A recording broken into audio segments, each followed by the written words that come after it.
Anusha, consultant at doctor Vijayan cosmetology and hair transplantation centre. ఈ రోజు మనం బ్రెస్ట్ ఆగ్మెంటేషన్ గురించి తెలుసుకుందాం. సో బ్రెస్ట్ ఆగ్మెంటేషన్ అంటే ఏంటంటే బ్రెస్ట్ టైట్నింగ్ తో పాటు బ్రెస్ట్ సైజ్ ని ఇంక్రీజ్ చేయడానికి మనం పర్ఫామ్ చేసే సర్జరీనే బ్రెస్ట్ ఆగ్మెంటేషన్ అంటాం. సో ఈ బ్రెస్ట్ ఆగ్మెంటేషన్ లో మనం ఏం చేస్తాం, ఒకవేళ సాగి బ్రెస్ట్ ఉంటే దాన్ని అప్లిఫ్ట్ చేస్తూ సైజ్ ని ఇంక్రీజ్ చేయడానికి ఇంప్లాంట్స్ అనేవి ప్లేస్ చేస్తాం. దీన్ని మనం బ్రెస్ట్ ఆగ్మెంటేషన్ అంటాం. సో ఇది మనం ఎవరిలో చేసుకోవచ్చు.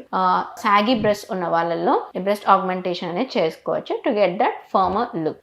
ఇంకా ఏంటంటే సైకలాజికల్ గా కొంతమంది clients they not happy with the breast size, small breast ఉన్నాయి అని అన్నప్పుడు వాళ్ళల్లో కూడా మనం ఈ బ్రెస్ట్ ఆగ్మెంటేషన్ సర్జరీ అనేది చేసుకోవచ్చు. లేదు కొంతమందిలోని for some surgical reasons breast remove చేసినట్టయితే వాళ్ళల్లో కూడా మనం ఈ ఇంప్లాంట్స్ అనేవి ప్లేస్ చేసుకొని ఒక బ్రెస్ట్ లుక్ అనేది క్రియేట్ చేసుకోవచ్చు. సో ఇది breast augmentation. So most common గా మనకు వచ్చే క్లయింట్స్ దేనికోసం వస్తారు అని అంటే సాగి బ్రెస్ట్ ఉన్న వాళ్ళలోనే ఈ బ్రెస్ట్ టైట్నింగ్ తో పాటు ఒకవేళ వాళ్ళ బ్రెస్ట్ సైజ్ చిన్నగా ఉంటే ఈ ఇంప్లాంట్స్ అనేవి ప్లేస్ చేసుకొని ఈ బ్రెస్ట్ ఆగ్మెంటేషన్ చేసుకున్నట్టయితే మంచి ఫర్మర్ లుక్ ఉంటుంది. రిజల్ట్ వచ్చేసి మనకి ఇమీడియట్ గా వస్తుంది అండ్ ఇది permanent result. You need not like sessions లా ఉండదు, ఇది ఒక పర్మనెంట్ లైఫ్ లాంగ్ రిజల్ట్ అన్నమాట. సో ఏం జాగ్రత్తలు తీసుకోవాలి బ్రెస్ట్ ఆగ్మెంటేషన్, అది మనం నెక్స్ట్ అప్కమింగ్ వీడియోలో